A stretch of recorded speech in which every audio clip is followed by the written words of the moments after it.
আসসালামু আলাইকুম রহমতুল্লাহি ওয়া বারাকাতুহু। গণতন্ত্র একটি রাষ্ট্রকে পরিচালনা করার কাঠামো, যার ইংরেজি ডেমোক্রেসি। আব্রাহাম লিঙ্কন এর সংজ্ঞা দিয়েছে government of the people, by the people, for the people. গণতন্ত্র একটি শিরকি মতবাদ। সমস্ত ক্ষমতার উৎস বা মালিক জনগণ, এটা হলো গণতান্ত্রিক অর্থাৎ ডেমোক্রেসি। তাদের কথা অনুযায়ী, যারা সেকুলার পশ্চিমাদের কথা বলতেছি, তাদের মত অনুযায়ী গণতন্ত্র অর্থাৎ সমস্ত শক্তির ক্ষমতার মালিক হচ্ছে জনগণ। আর ইসলাম বলে যে সমস্ত ক্ষমতার মালিক একমাত্র শুধুমাত্র আমার আল্লাহ। হ্যাঁ, সর্বভৌমত্ব ক্ষমতার মালিক একমাত্র আল্লাহ। আল্লাহ যখন চায় তখন হয়, যেরকম চায় সেরকমই হয়, যেটুকু চাই সেইটুকুই হয়।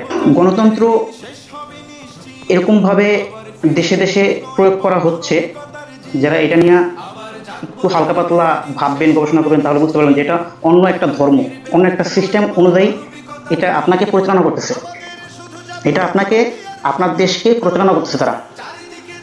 এই জন্য গণতান্ত্রিক পদ্ধতিতে যদি নির্বাচিত সরকার হয় বা নির্বাচিত হয়, পুরো বাংলাদেশের সব ডাকাত, চোর, লুচ্চা, এ টু জেড যত ধরনের খারাপ মানুষগুলো আছে তারাও তো ভোট দিব। এর ভিতরে একজন সরকার নিযুক্ত হবে। বিবেকবান মানুষ যারা, যারা দেশ নিয়ে ভাবে, যারা দেশের সম্পদ নিয়ে ভাবে, যারা আপনাকে নিয়ে ভাবে, যারা আমাকে নিয়ে ভাবে, তারা তো প্রায়োরিটি পাবে না। ইসলাম বলে গভর্নমেন্ট অব দ্য আল্লাহ, বাই দ্য সুন্না, খিলাফা, সুরা, যেটাই বলেন, ফর দ্য পিপল। অবশ্যই ফর দ্য সিলেক্টেড পিপল। সব ধরনের মানুষ দরকার নেই, ভোট আপনার আর আমার দেওয়ার দরকার নেই। যারা দেশ নিয়ে ভাবে তাদের ভোট দেওয়া দরকার, অর্থাৎ সুরা অনুযায়ী, মাসোয়ারা অনুযায়ী, সিলেক্টেড পিপল।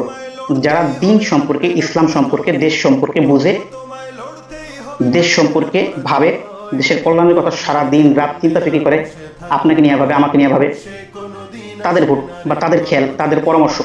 না ইলেকশন, না সিলেকশন, ইলেকশন না সিলেকশন, গণতন্ত্র না খেলাফত।